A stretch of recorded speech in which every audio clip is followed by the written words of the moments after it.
કેટલી ગરમી પડે છે. સાચી વાત છે. જો આવીને આવી ગરમી રહી ને તો મારા બીજા લગ્ન કરવા પડશે. કેમ બીજા લગન?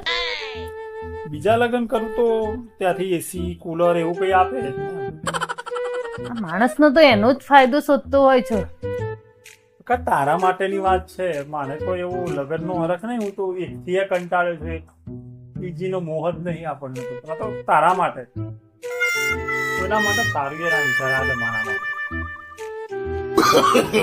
શાક સારું બનાવજે કાલની જેમ. કાલ કેટલું બધું મીઠું નાખ્યું તું શાકમાં.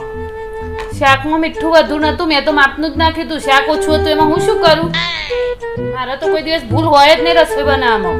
જેટલું જોવે ને માપનું એટલું જ નાખું, પણ સામે વસ્તુ ઓછી હોય તો હું શું કરું? આજે ભૂખે જ બનાવવાનું થશે.